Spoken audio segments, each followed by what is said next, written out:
Assalamualaikum warahmatullahi wabarakatuh. Back to my channel. Di podcast kali ini, podcast kesehatan tentunya ya.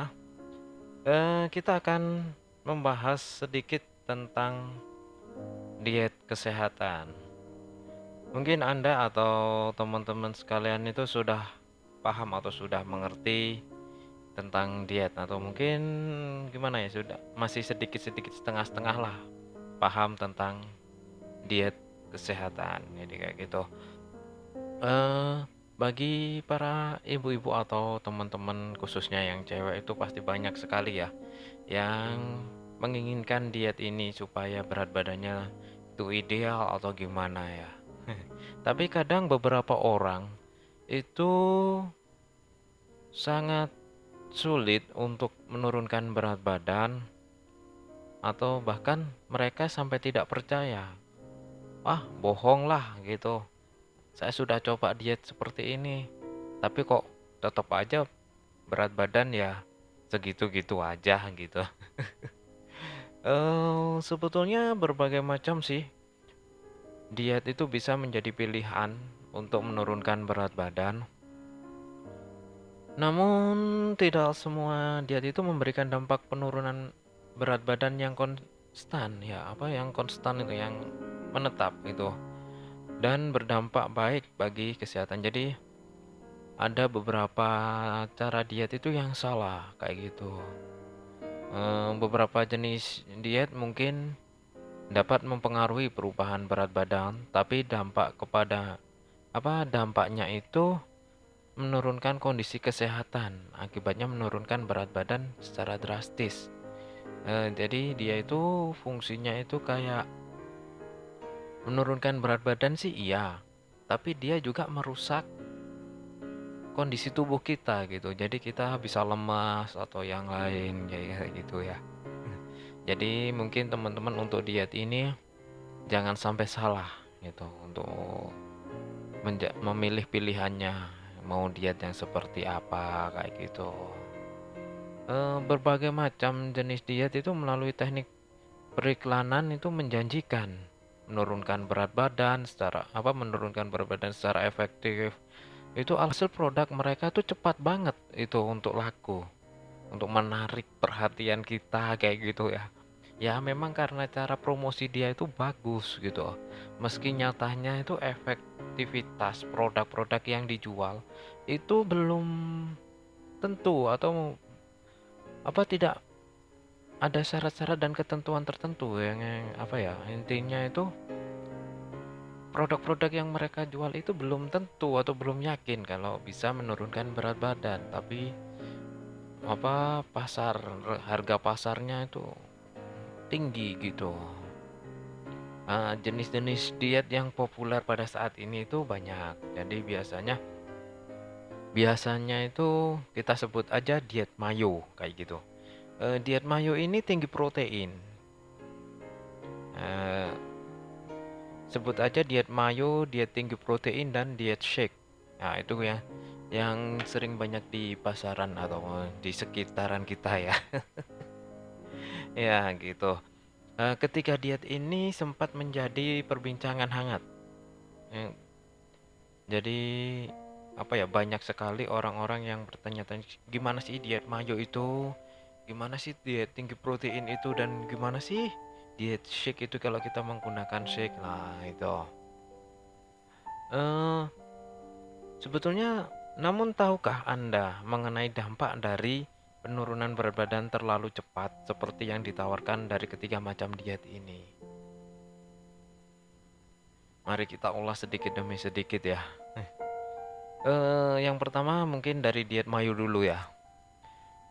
Diet mayo ini sebenarnya merupakan diet penurunan berat badan yang difokuskan kepada pengubahan gaya hidup menjadi yang lebih sehat.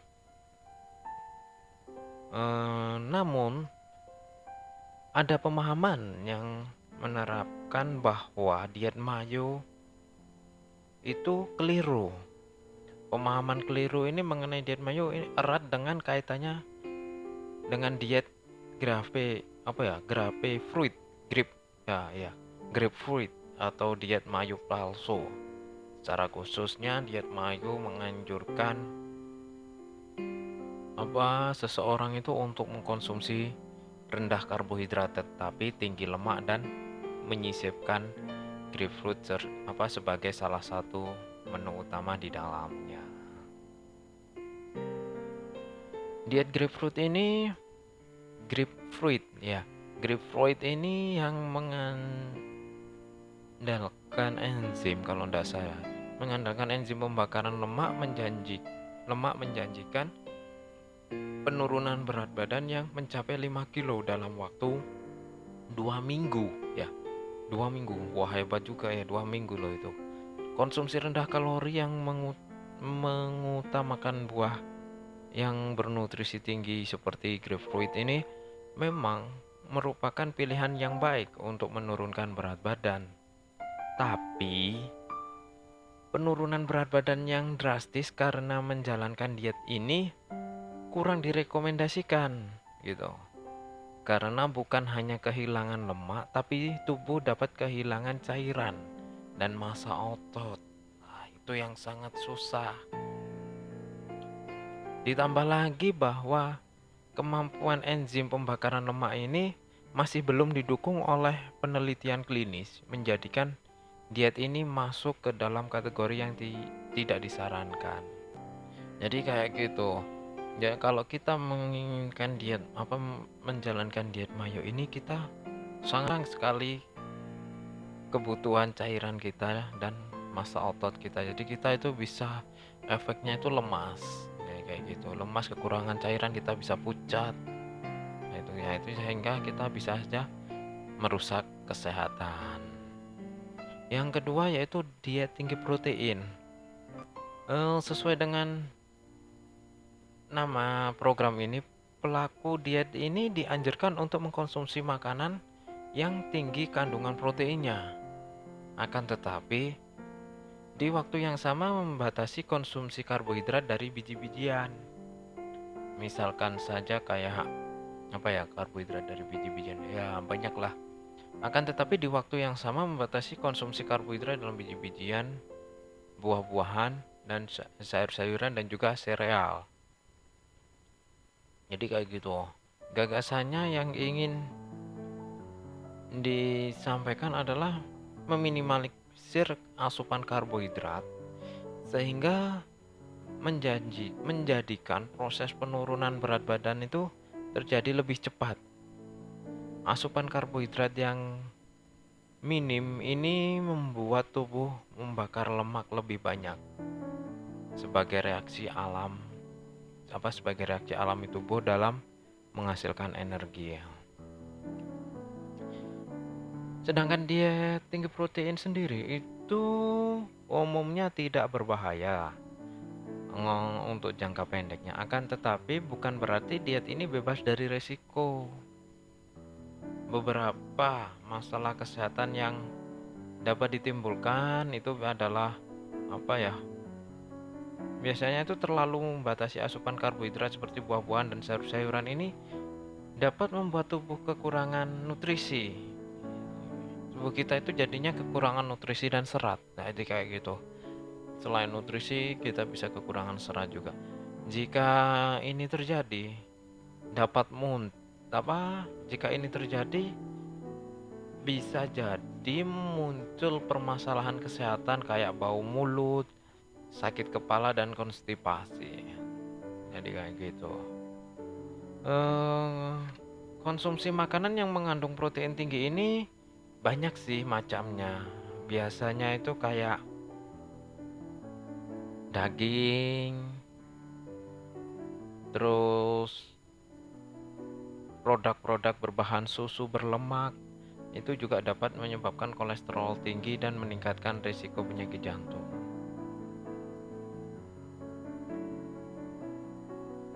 Diet tinggi protein ini berisiko menjadikan urin mengandung kalsium.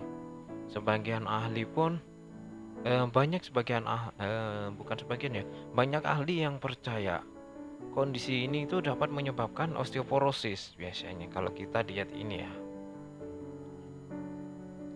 Bahkan bisa menjadikan kita itu terserang penyakit batu ginjal. Walaupun demikian, para ahli ini masih meneliti tentang apa kedua efek tersebut pada tubuh. Nah, untuk itu dianjurkan untuk berkonsultasi dulu lah nanti kepada dokter gizi atau spesialis gizi supaya menggunakan diet mana sih yang bagus kalau kita itu mau menurunkan berat badan. Terutama bagi penderita yang punya penyakit ginjal. Tinggi protein ini sebaiknya dihindari karena dapat mengganggu fungsi ginjal. Dan yang terakhir adalah diet shake. Nah, ini kalau saya tidak salah dengar, itu banyak sekali masyarakat sekarang itu menggunakan diet shake ini ya. Nah, mari kita ulas sedikit aja tentang diet shake ini ya. Sebagai alternatif, cobalah susu diet rendah kalori sebagai bahan dari skema diet Anda. Sebuah penelitian yang melakukan di ada sebuah penelitian juga ya, itu di tahun 2010 kalau tidak salah, itu menunjukkan bahwa diet shake ini mengandung nutrisi makro esensial bagi tubuh, berhasil menurunkan berat badan pada 93 kilo, bukan kok kilo persen ya, menurunkan berat badan pada 93% partisipan yang mengalami obesitas. Tidak hanya itu, diet shake ini juga dapat mengubah atau merupakan faktor kunci pemicu penyakit kronik. Diet shake ini juga dapat diandalkan ketika Anda tidak memiliki banyak waktu untuk berbelanja dan menyiapkan makanan itu yang sehat. Seorang ahli menyatakan bahwa diet shake ini dapat menjadi alternatif pilihan ketika Anda kerap kali melewatkan waktu sarapan yang penting untuk mengontrol berat badan. Jadi kayak gitu. Jadi sebetulnya diet shake ini adalah diet alternatif aja. Perlu diingat, shake ini hanya alternatif saat kita tidak ada waktu untuk mengkonsumsi yang lain. Lalu seperti apa sih diet yang sehat itu? Nah,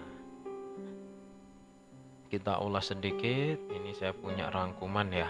Rangkuman aja sedikit tentang diet ini. Dari hasil cepat dapat dalam penurunan berat badan seperti yang ditawarkan oleh beberapa jenis diet itu tadi cenderung tidak dapat dipertahankan dalam jangka panjang. Rata-rata gagal di tengah jalan. Jadi kayak gitu.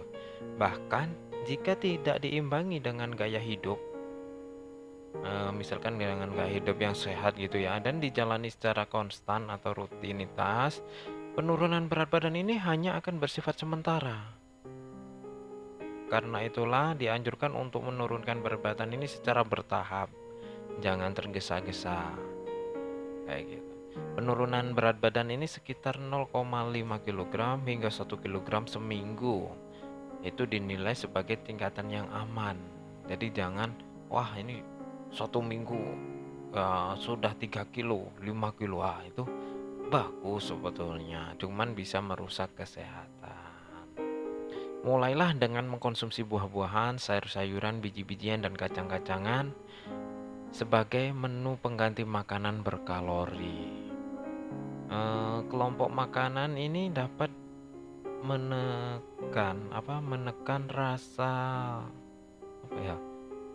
menghilangkan rasa lapar atau menekan rasa lapar berkat kandungan serat yang ada di dalam buah-buahan, sayur-sayuran tersebut.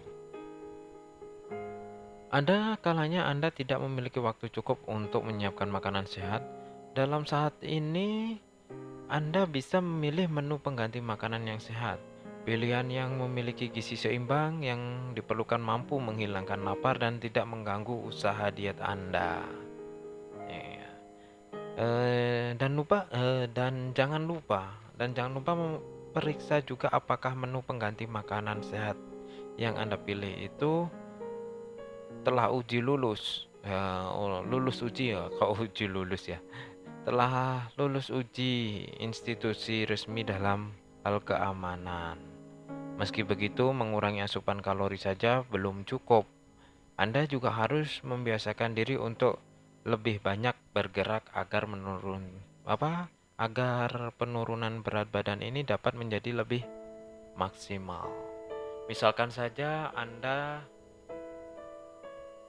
menggunakan lift, lebih sehat untuk berjalan kaki melalui tangga. Kalau ada pilihan, misalkan saja ada lift sama tangga, Anda lebih baik berjalan melalui tangga biar Anda lebih sehat. Intinya pembakarannya itu biar lebih bagus gitu. Jangan lupa menyandingkan diet Anda ini dengan berolahraga secara rutin. Jadi kalau Anda atau teman-teman semuanya itu punya keinginan untuk diet, dipersilahkanlah kalian itu untuk diet.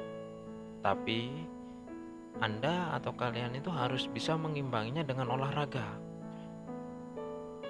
Seberapa lama sih olahraga itu yang harus kita lakukan secara rutin? Nah, sebetulnya nggak banyak. Olahraga yang wajib itu untuk mengimbangi diet tersebut itu hanya 30 menit di setiap harinya. Mohon maaf ya, ini olahraga, bukan saya itu tiap hari menyapu ini. Oke, kayak gitu memang bisa dikatakan olahraga, tapi dia bukan fokus ke satu titik gitu intinya ya. Jadi kalau sudah berniat olahraga ya olahraga gitu.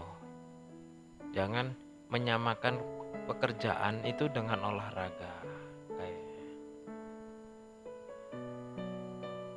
setelah membaca, mungkin sekarang Anda ini sudah sedikit banyak udah tahu lah ya nantinya ya. Kita sama-sama belajar, kita sama-sama mengolah apa sih arti diet itu. Dari sini tadi Anda punya sedikit wawasan nantinya ya. Semoga apa yang saya ucapkan tadi bisa bermanfaat bagi Anda dan teman-teman semua, dan bisa juga digunakan di kehidupan sehari-hari. Mungkin sampai di sini dulu podcast kali ini. Saya Agung Wahyu undur diri. Wassalamualaikum warahmatullahi wabarakatuh. Goodbye.